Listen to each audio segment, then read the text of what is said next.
Olá, meu nome é Gabriel e a apresentação de hoje vai ser sobre meu trabalho de segmentação usando as redes complexas para representar estruturas radiômicas do cérebro, né?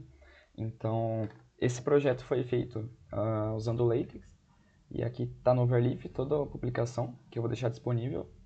Além dessa publicação, também fiz um repositório aqui no GitHub, então todo o código-fonte pode ser acessado. Vou mostrar mais adiante, mas os dados são usados de uma plataforma terceira, então eu também deixei disponibilizado o link para acesso. E vou fazer uma apresentação também na plataforma usada para renderização, para demonstrar os resultados finais. Então, queria começar o código já instalando aqui algumas bibliotecas, porque isso aqui leva um tempo e eu quero deixar ele rodando em segundo plano. Então, mais adiante eu também vou mostrar esse código aqui. Ele é uma versão um pouco modificada desse código-fonte do GitHub, só para facilitar aqui em questão a apresentação que eu estou fazendo. Então, com tudo isso aqui preparado e com a extração pronta aqui, eu vou começar e mais adiante eu vou mudar de abas aqui. Então, vamos lá. A palestra vai ser então aí sobre a tarefa de segmentação de metástase em imagens de ressonância magnética utilizando redes complexas. Então, esse aí é o desafio que eu estou seguindo, né? Então, eu vou passar aqui pelas etapas.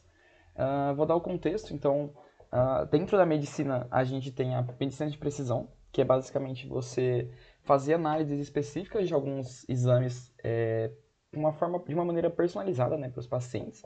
Então, você vai olhar biomarcadores desse paciente para poder fazer alguma coisa muito mais específica e com resultados muito mais claros, que funcionam muito mais para esse paciente.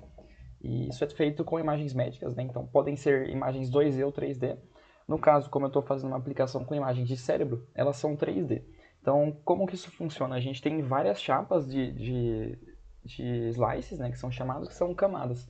Então, a imagem de cérebro ela é adquirida com várias camadas de raio-x, digamos assim, no caso da tomografia, ou na ressonância magnética, utilizando aí a vibração de hidrogênio, né, mas é o mesmo princípio, então, de ter várias linhas ali, várias chapas, né, de imagens 2D. E dentro das imagens médicas mais aplicadas aí para a computação, existem dois tipos de exame. Então, são os prospectivos, que são aqueles coletados especificamente para aplicação de algum estudo, e também os retrospectivos, que são aqueles realizados com algum dataset prévio já, então ele não é feito sob medida. Mas ambos podem ser usados. O prospectivo ele tem alguns benefícios a mais em relação ao uso e de ética. Então, tem algumas permissões a mais em se usar datasets prospectivos, porque eles passam por um consentimento do paciente. E avançando aqui, então, esse aqui é um exemplo de imagem de tomografia. E ele tem uma quantidade de escalas de cinza muito grande, né? Uma imagem em preto e branco. E ela tem uma quantidade de escala de cinza muito maior do que o corpo humano é capaz de ver, o olho humano, né? Então, existe uma questão chamada janelamento, em que você delimita quais faixas de cinza vão ser mostrados, porque dessa forma o corpo humano consegue ver a imagem para fazer análise, né? Então, idealmente, não específico para redes complexas, mas sim para redes neurais convolucionais, o que é feito é que um médico vai pegar uma estrutura de cérebro, vai preencher uma região específica dela, né? Esse processo de pintar é chamado segmentação, que é o que eu estou mostrando aqui, por exemplo, isso aqui seria um tumor. Um profissional, né, vai fazer esse preenchimento, e aí essa região em específico vai ser passada para um modelo de redes neurais conseguir aprender a parametrizar a identificação desse tumor. Então, isso é o que é feito normalmente em redes neurais convolucionais para trabalhar com imagens 3D. O mesmo princípio pode ser feito, então, em 2D, né, porque a etapa de segmentação em si usa o mesmo princípio. E aí, nessa parte, o janelamento é muito importante. Mas a gente não vai seguir por aqui, a gente vai seguir por uma outra abordagem, né? Então, o que é radiômica? Radiômica é uma estratégia na qual você vai trazer interpretabilidade para os dados usando o processamento de imagens. Então, você vai converter informações dessa imagem 3D em features numéricas. Então, features que dizem sobre a escala de cinza de distribuição dessa imagem, que diz sobre o formato dessa imagem, se é um formato mais circular, mais quadrado, com pontas, e até mesmo a textura, né? Então, existem várias categorias de features aí para dizer várias coisas. E normalmente, eu vou mostrar aqui, mas a radiômica ela tem uma interpretabilidade muito melhor do que redes convencionais, porque você tem um controle de quais métodos são aplicados para a extração dessas features, e também porque é uma técnica não invasiva. Então você vai pegar um exame pronto e vai fazer as análises. Então, esse aqui é o protocolo usual usado para radiômica, mas os três pontos mais importantes são esses. Então, como eu comentei, a segmentação, que é o preenchimento de alguma região específica, né, uma máscara 2D dessa região, a extração de features, Aqui é muito importante ressaltar que a radiômica, usualmente, né, na literatura da medicina, ela funciona assim: um especialista vai fazer segmentação de várias regiões, vai gerar um dataset com base nisso, e aí essas regiões específicas segmentadas vão ser passadas para um algoritmo de seletor de features radiômicas, né? Então, usualmente a biblioteca PyRadiomics, que é usada na literatura também, e é necessário segmentar só essa região, porque se você mistura, por exemplo, a imagem do cérebro inteiro, você vai perder informações específicas daquele contexto do tumor, por exemplo. Você vai perder o formato, você vai perder características da textura que vão se misturar com outras, a distribuição, a escala de cinza é diferente e tudo mais. E assim que essas features são extraídas, é feita uma predição de um modelo. Então, geralmente é feita uma classificação por meio da radiômica, porque não é só um tumor, né? Existem várias categorias de tumores, várias classificações e também o estágio de avanço do câncer. Então, essa é uma aplicação muito importante, porque a identificação do tumor em si é uma tarefa mais fácil, então ela pode ser feita por um profissional em um tempo ágil. Agora, a identificação específica desse tumor, ela leva mais tempo. E a radiômica consegue trazer uma solução não invasiva, por não ter que ser necessário um tratamento mais invasivo no paciente, de fato, né? Alguma coisa mais urgente. Então eu vou comentar sobre o artigo base. Esse aqui é o nome do artigo base que eu estou usando. E é um nome bem grande, mas basicamente o que ele faz é fazer uma análise do uso de redes complexas para a representação de imagens médicas, mais especificamente sobre radiômicas. Eu tenho algumas críticas sobre esse artigo e o projeto que está sendo apresentado aqui ele é feito com o objetivo de ser uma melhoria desse artigo, uma melhoria e também um uso aberto dele, né? Então, ele analisou dois pacientes que têm ependimoma, que é um câncer que ocorre no sistema central e ele é comum em crianças, né? Então é um tumor pediátrico. E só dois exames foram usados porque ele não treinou o modelo, mas sim ele analisou o comportamento das redes. E aí eles usaram 21 features radiômicas, né, com imagem de ressonância magnética, e aqui tem uma lista das 21 features que são usadas. Então, uma das críticas que eu comentei que eu tenho a respeito desse artigo é que eu tenho a impressão, quase certeza, que essas aqui, na verdade, são informações de ressonância magnética em si, são metadados desses exames, e não especificamente features radiômicas. Tanto que o artigo não fala sobre essa etapa de extração, ele só fala que usou essas 21 features, né, e não falou também como obteve.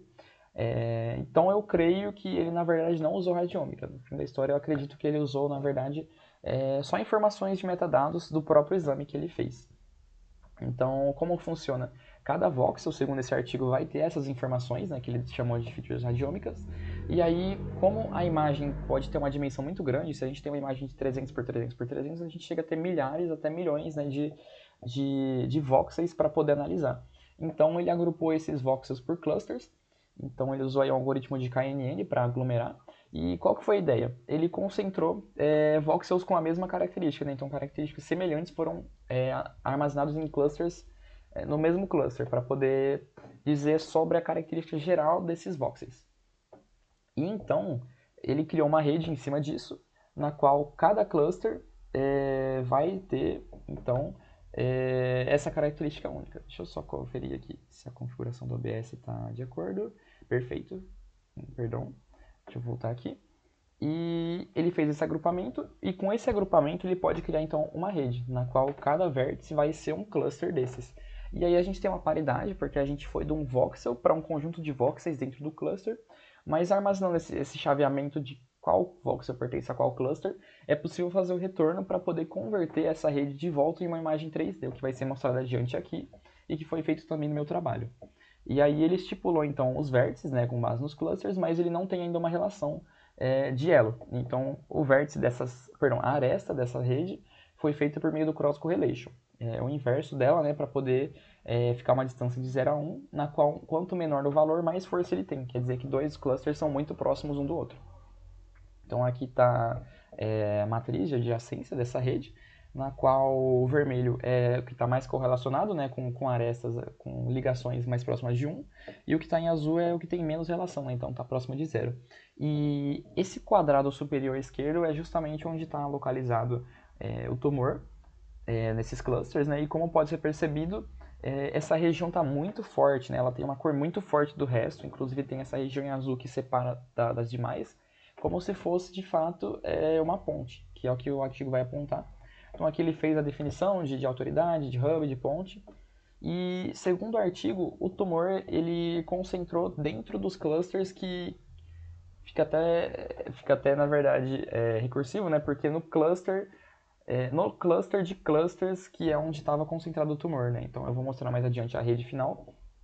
Mas basicamente o que ele fez depois foi pegar esse exame, converter em rede e converter a rede de volta para uma imagem 3D. E aí, a partir dessa topologia de rede, ele delimitou onde que era cada estrutura, né? Então, o cluster em si de vértices, onde cada vértice é um cluster, é onde estava presente o tumor, que era uma região muito agrupada, com muita semelhança entre si.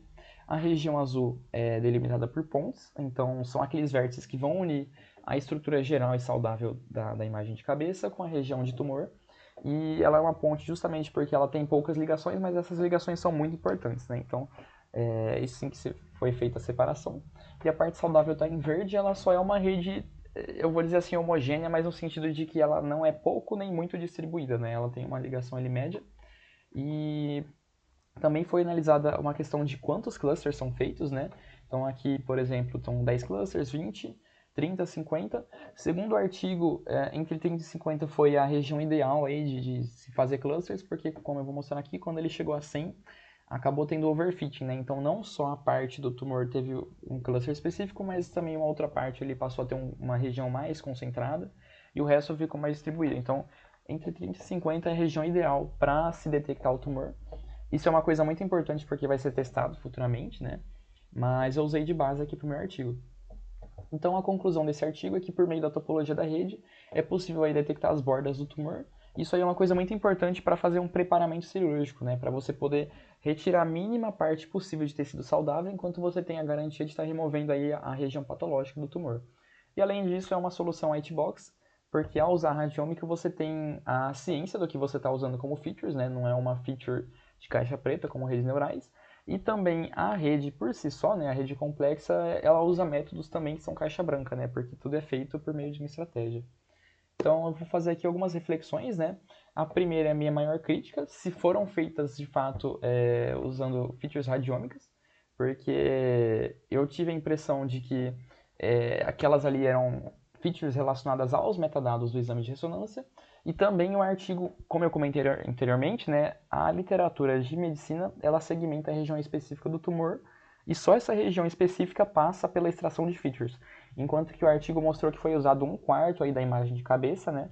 Então essa região vai misturar cérebro, ventrículo, tumor, a região do líquido ali que tem no cérebro, né? E aí tem uma certa perda geralmente na radiômica em si, mas como eu acho que não foi usada a radiômica, foi possível fazer a representação da rede. E aqui vem a proposta. Essa é a proposta que foi apresentada aí no trabalho anterior da disciplina. Mas como o artigo de base ele não tem uma representação em código aberto, não foi possível obter um repositório com código-fonte, eu fiz a proposta de fazer um código aberto para a comunidade científica poder fazer melhorias em cima desse estudo, né? Também não foi detalhado como os dados foram obtidos, então é uma outra coisa também que eu busquei resolver, né? Usar dados abertos e com a biblioteca PyRadiomics, porque também o trabalho anterior não fez isso. Então, essas aqui foram as etapas, né? A obtenção do dataset, o uso da biblioteca PyRadiomics, a geração dos clusters, a geração da rede e análise topológica usando esses clusters, e aí, então, a relação de quais clusters são os relacionados com o tumor, e eu digo cluster agora no sentido de cada vértice, né? E, por fim, obter uma métrica de acurácia aí dessa segmentação. Então aqui está a minha metodologia. Esse aqui é o fluxograma apresentado no artigo. E aí a primeira etapa é extrair as features radiômicas. Eu estou usando aqui o termo kernel para definir um cubo que está fazendo uma sub-região dentro dessa imagem médica. Então se tem um exame que mede aí 300 por 300 por 300, não faz sentido fazer uma extração única porque eu quero converter isso em uma rede. E aí seria uma rede de um único vértice, né? Então eu vou quebrar essa imagem em vários vértices. Aqui é importante perceber que eu não estou fazendo uma segmentação específica do tumor, porque eu quero ver se a rede por si só, com a imagem de cabeça inteira, ela consegue detectar essa região do tumor. E aí o kernel vai simbolizar quanto de detalhamento é possível ter. Então, um kernel de 64 quer dizer que eu vou fazer um cubo de lado 64, né?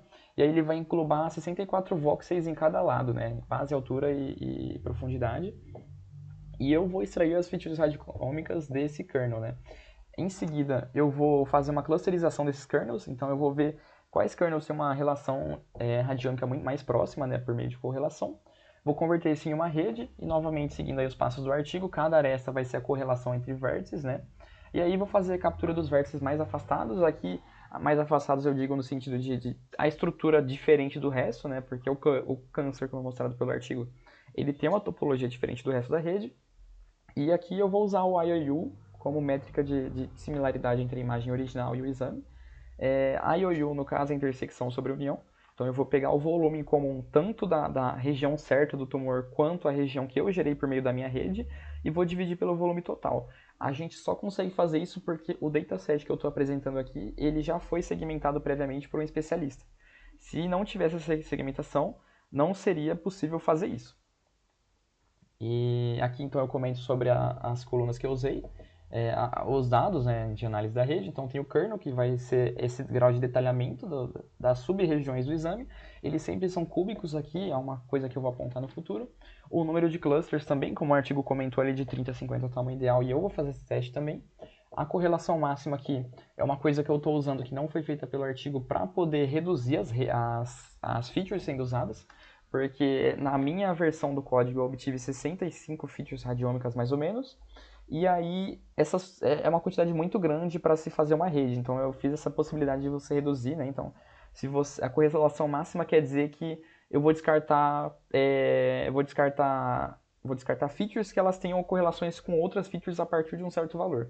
Então, se minha correlação máxima é de 0.9, quer dizer que tudo que tiver 0.9 ou mais de correlação vai ser desconsiderado para não ter features que dizem a mesma coisa, né, que vão atrapalhar essa rede. E também o limiar de aresta, isso aqui é uma coisa mais secundária, mais para a compreensão da rede em si, mas é basicamente o seguinte: se a minha rede tem algum vértice que ela tem uma aresta que tem um valor abaixo desse limiar, ele é cortado da rede. Isso aqui foi feito principalmente para entender melhor a estrutura da rede, para entender quais regiões têm vértices mais fortes, né? Aqui então a seleção de clusters, eu fiz com a priorização de graus mínimos e de closeness. Então isso aqui foi feito, vai ser apresentado futuramente, mas porque não foi possível encontrar a mesma relação de topologia de rede que foi mostrada no artigo, mas eu encontrei uma relação interessante. Então esse crivo aqui que eu fiz foi basicamente para encontrar os vértices mais afastados da rede, porque de fato na topologia da rede os vértices mais afastados tenderam a ser os do tumor. Isso, claro, com os ajustes necessários naqueles dados anteriores aqui apresentados. E por fim aqui eu coloquei a opção de fazer a seleção manual também, porque muitas vezes esse método aqui não funciona tão bem, e ao mesmo tempo o método selecionando a ponte para pegar a ligação com o tumor e depois pegar o cluster também não foi possível, porque não houve essa formação de uma região mais agrupada do que o resto, né, para delimitar o tumor. Não aconteceu isso aqui. Então aqui esse aqui é o dataset usado. É um dataset aberto com 200 exames médicos com segmentação de metástase. E ele está documentado também no artigo, né? Mas é um artigo científico que disponibilizou publicamente esse dataset e ele pode ser obtido no Cancer Imaging Archive. É uma página pública para acesso de imagens médicas. E aí é só necessário baixar o plugin aqui da IBM para fazer o download, né? Um dataset de 1.7 GB, então é um pouco pesado, mas é um tamanho assim condizente com o usado em imagens médicas. Então, esse aqui é o exame que vai ser usado. Tem 200 exames nesse dataset e como eu queria também fazer uma análise mais detalhada de algum exame específico, eu analisei alguns e aí esse exame 104 aqui é o que teve resultados mais interessantes. Isso aqui é uma coisa interessante também. Tem 4 modalidades diferentes de exames nesse dataset. Todos são de ressonância magnética, só que com ajustes em alguns parâmetros da ressonância. Então, tem a modalidade T1 e T2. Uma é usada para de forma geral, né? A T1 é a padrão, enquanto que a T2 ela é usada para obter tecido. Ela tem a remoção, tem uma questão com gordura também, né? Interação com a gordura corpórea. Eu não vou saber dizer um detalhe mais aprofundado, porque isso aqui é mais relacionado com radiologistas, né? Com uma parte muito técnica da área. Mas aqui também tem alguns casos com aplicação de contraste, que seria o T1C. Então é injetado um líquido de contraste no corpo humano, e aí quando esse contraste é passado numa máquina, na máquina de ressonância, ele passa a ter um destaque maior do que outras estruturas. Isso aqui é muito interessante, porque de acordo com o tempo em que o contraste é aplicado, você consegue ver ele em uma região do corpo, né? Então é uma coisa para destacar regiões específicas. Então agora eu vou apresentar os resultados. Como eu comentei, o tamanho do kernel vai ter um impacto em como as features vão ser extraídas. Uma em parte porque uma região maior ela vai ter um comentário mais geral, né, sobre essa região, enquanto que kernels menores eles vão dizer sobre uma parte muito menor da rede. Além disso, o tempo também aumentou consideravelmente, né? Então, se eu tenho um kernel grande, eu vou fazer poucas extrações de kernel, né? Então, o número de elementos quer dizer quantos kernels foram extraídos. Então, o tamanho 64 aqui, ele só teve 3 elementos. Isso porque eu estou usando um exame que mede 240 por 240 por 155 de altura. Isso quer dizer que é um exame do qual 3 cubos de lado 64 foram suficientes para preencher o cérebro. Se eu for diminuindo esse número de elementos, aumenta, tá? E ele aumenta numa relação bem interessante, então de 3 foi para 35, foi para 339, é quase como se fosse 10 vezes aí o tamanho, né? Cada vez que você diminui pela metade o tamanho do kernel. Enquanto que eu não consegui fazer um kernel de tamanho 4 porque ele estourou aqui a memória do meu Google Colab. Eu consegui chegar até o 6, que demorou 4 horas para rodar, né? Mas como eu vou mostrar adiante, não é bom fazer um kernel muito pequeno porque ele vai passar a ficar muito específico dos voxels e você vai perder a relação de textura. Se você fica com uma coisa muito pequena, você não vai conseguir ter uma informação de textura. E até por isso que durante esse experimento eu percebi que o tamanho ideal de kernel era 16, porque aí ele não é tão grande para ficar muito genérico da imagem toda, mas ele não é pequeno a ponto de perder as informações. E ele leva aí cerca de 15 minutos, então é um tempo aceitável. E até por isso que eu deixei ele rodando já o código anteriormente aqui, porque isso aqui leva 15 minutos aí, né? E 13 minutos, como está no histórico, mas dependendo do exame leva mais. Eu vou mostrar isso aqui adiante, mas eu vou finalizar aqui a apresentação, né, a palestra antes.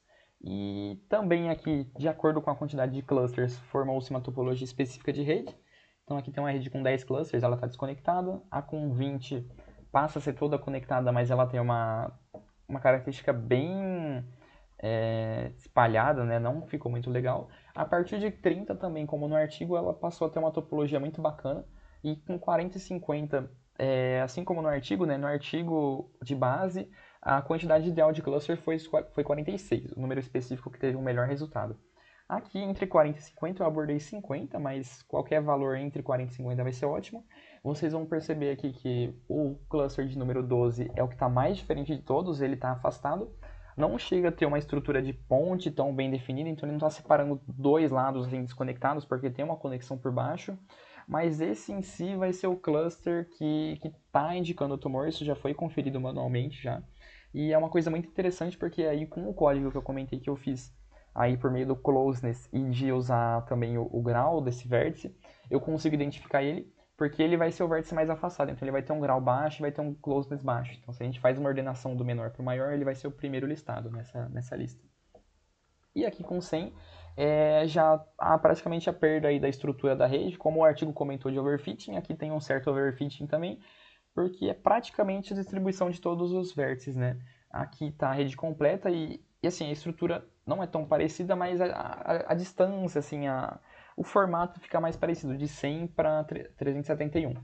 E esse resultado aqui com 370 vértices nunca foi usado, porque ele leva muito mais tempo de execução para ser realizado, mas é interessante ver a estrutura geral da rede, a topologia, né? E tem um vértice aqui no meio que é o 12, então ele manteve fiel, né, apesar de mais complexo.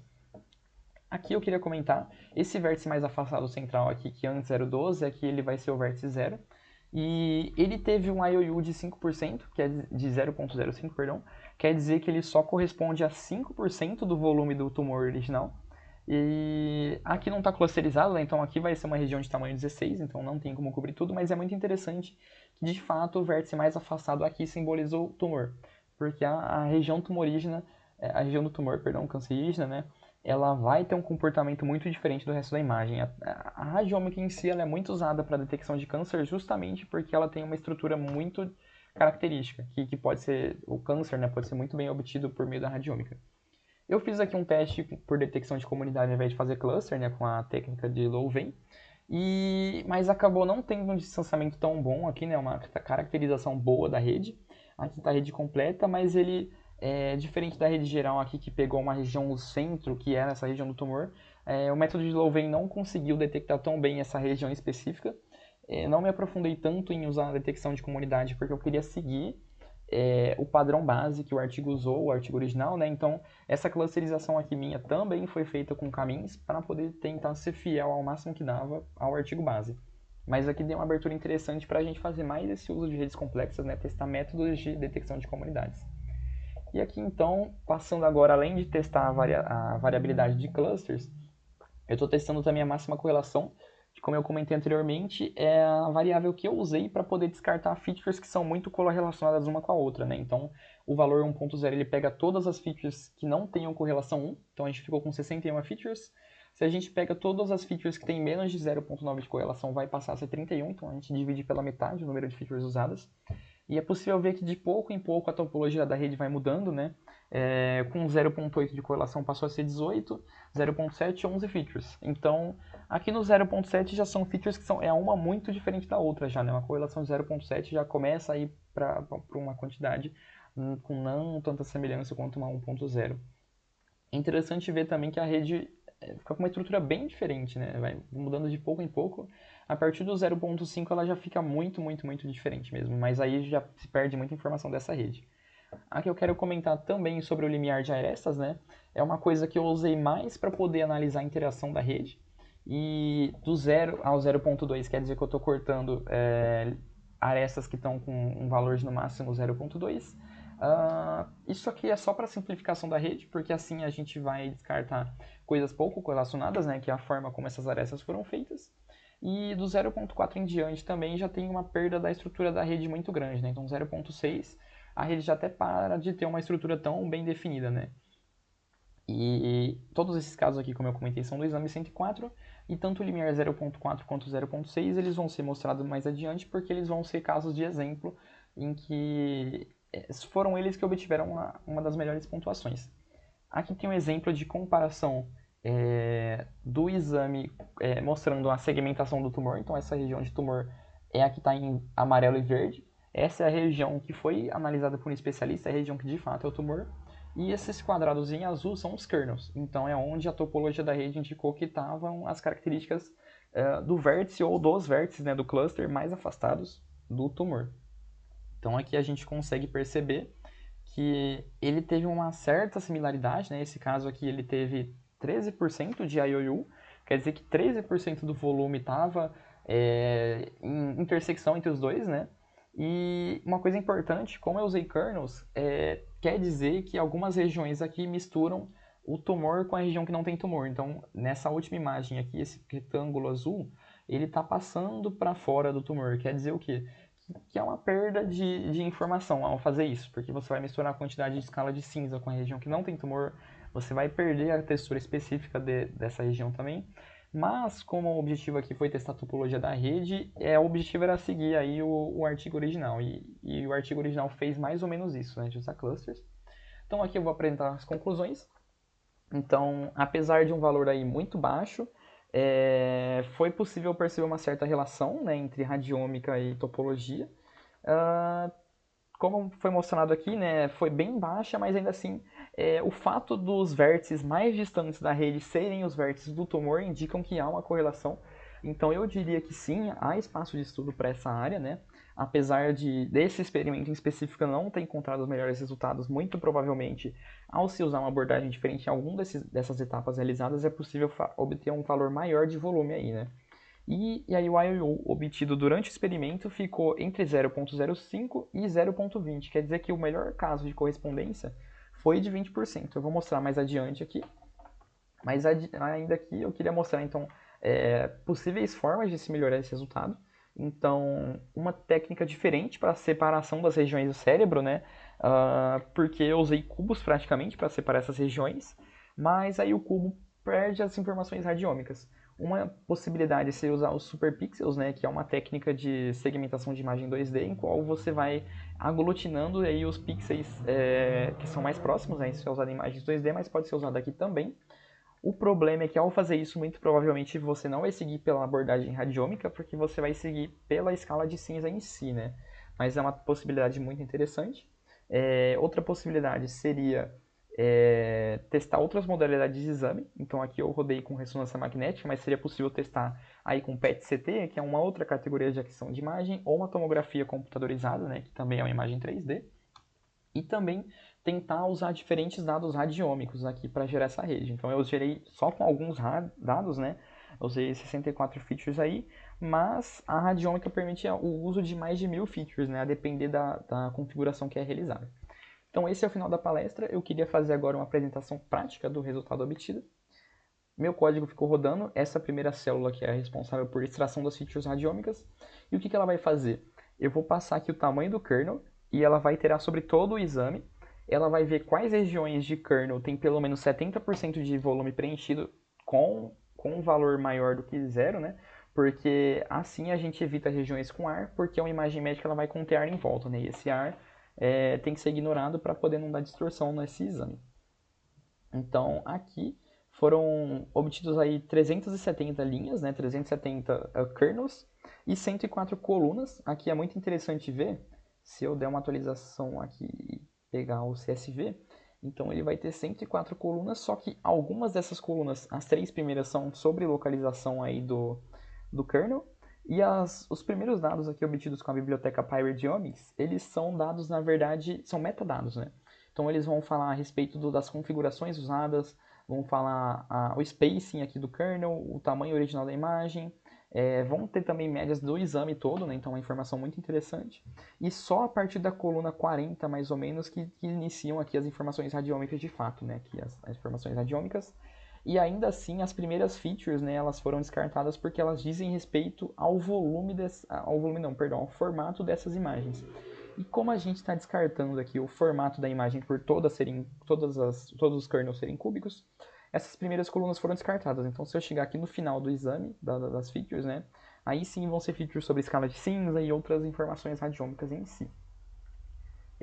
Aqui tem toda a questão também de spacing usado, porque esses exames aqui que eu usei, eles estão fora de centro, né? O eixo Y dele está em 239 milímetros, quer dizer que ao invés de estar no centro, há um deslocamento para uma direção de eixo desse exame, e isso é importante porque se você faz a renderização direta da máscara obtida com a segmentação, eles não vão estar no mesmo centro, então é necessário também observar essa informação para poder ajustar a imagem gerada, e isso é feito no meu código já, né?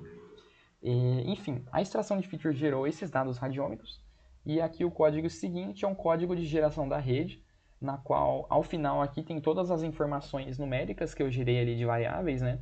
E eu quero fazer um ajuste aqui, então eu vou usar o número 50 de clusters, eu vou usar 0.9 de correlação mínima, e eu vou colocar 0.4 de threshold de aresta, quer dizer que só arestas de 0.4 ou mais serão usadas.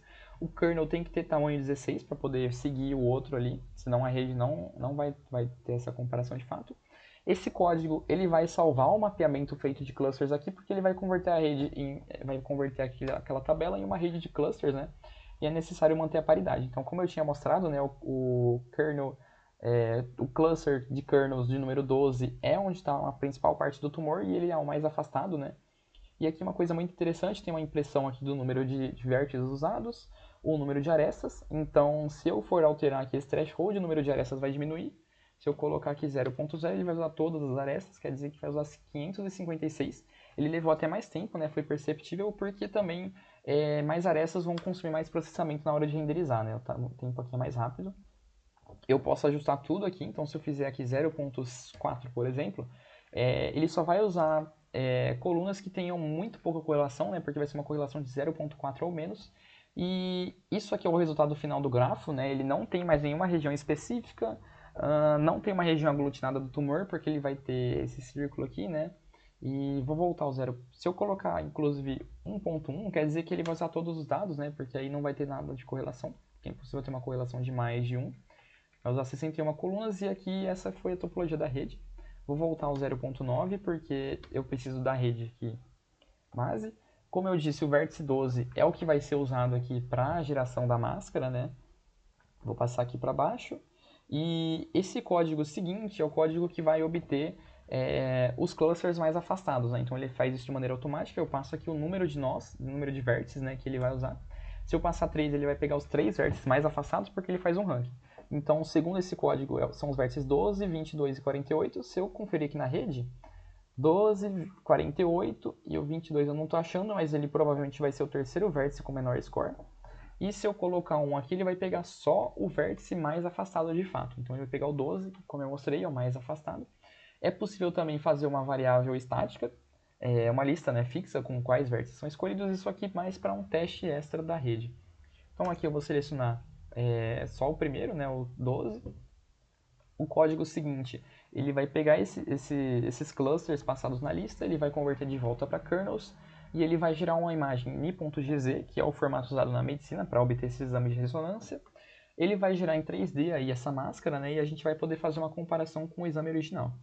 Então, aqui eu vou calcular o IOU, ele deu de 0.398, praticamente 14, né, o que quer dizer uma correlação aí de 14% do volume do exame da região original do tumor, da região aí de metástase, né, com a região segmentada a partir da topologia da rede.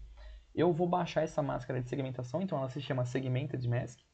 Aqui eu vou baixar e eu vou mostrar adiante como fazer o uso na plataforma Slicer, que é uma plataforma usada por médicos para pesquisa científica, né? Mas antes eu queria mostrar aqui o melhor resultado que eu obtive. Então o melhor resultado obtido, deixa eu subir aqui de volta, ele é obtido, opa, subi demais aqui.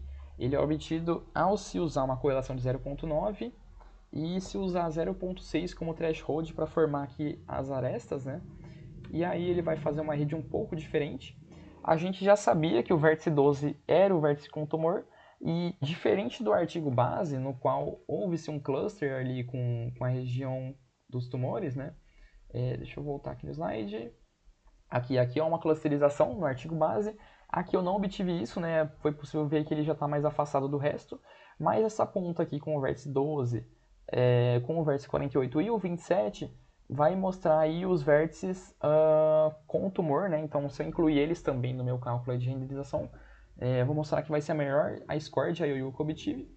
Antes eu queria mostrar só que nessa topologia da rede o vértice mais afastado é o 31, já é diferente, né? O que quer dizer que a minha métrica aqui de seleção de vértices também não funcionou tão bem. E o principal problema disso é que a expectativa é que a topologia permitisse que a gente obtivesse a região de tumor por meio da região mais clusterizada, que é uma coisa que não aconteceu. E é por isso que parte desse teste aqui foi feito manualmente, ao invés de usar esse código automatizado. Mas aqui, se eu escolher os três maiores vértices, ele vai pegar o 31, 45 e o 10, que não são vértices com tanta correlação, né? Então, se eu pegar eles, ele vai ter uma certa pontuação, né? Então, segmento de mask. Eu vou calcular o IOU aqui, ó, deu 1% praticamente de correlação. O que quer dizer que não é necessariamente fato de que os vértices mais afastados da rede, né, os mais isolados, são os com tumor. Isso só acontece se você faz uma configuração mais próxima da configuração anterior que eu fiz. Então agora eu vou passar a lista fixa aqui de clusters, né, que eu já sabia que são clusters com maior correlação com o tumor.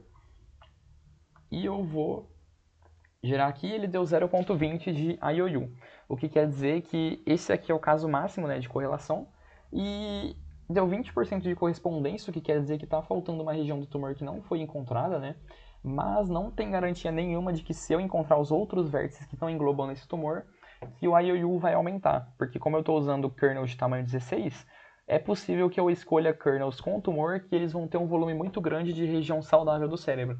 Então, mesmo que eu consiga englobar 100% da região de tumor na segmentação, o fato de pegar mais coisas, mais porção saudável do cérebro, vai fazer com que a intersecção sobre o volume total tenha um valor menor, porque o volume total vai crescer muito mais do que a correlação entre eles. E agora que eu tenho baixado aqui o exame gerado, né, a segmentação gerada, eu vou fazer uma demonstração aqui do Slicer, que é a ferramenta. Vou pegar aqui o exame, então a modalidade T2W é usada aqui, né, para fazer a imagem. E outras podem ser usadas também, né, mas essa é que eu encontrei os maiores resultados aqui para a rede. E essa é a renderização 3D do cérebro inteiro. E como eu disse, né, ele é visto por fatias, então essa aqui é a fatia principal, né? Aqui que vai ter 155 pixels de altura no o eixo Z. E a porção em amarelo é a porção que tem o tumor. É um tumor relativamente grande no ponto de vista clínico, né? E eu acreditava que por ser um tumor grande seria fácil perceber ele pela topologia da rede. Então eu vou apagar aqui essa máscara de segmentação e é possível ver que ele tem uma estrutura muito diferente do resto nessa modalidade, né? A imagem de cérebro em si tá bem mais escura e o tumor está branco, só que ele tem um formato, né? Uma característica muito diferente da região central que está branca também, que chama ventrículo, né? Mas ela tem uma característica diferente, então é um branco mais escuro, né, mais escurecido. Mas não foi possível aí obter isso com tanta exatidão pela topologia da rede.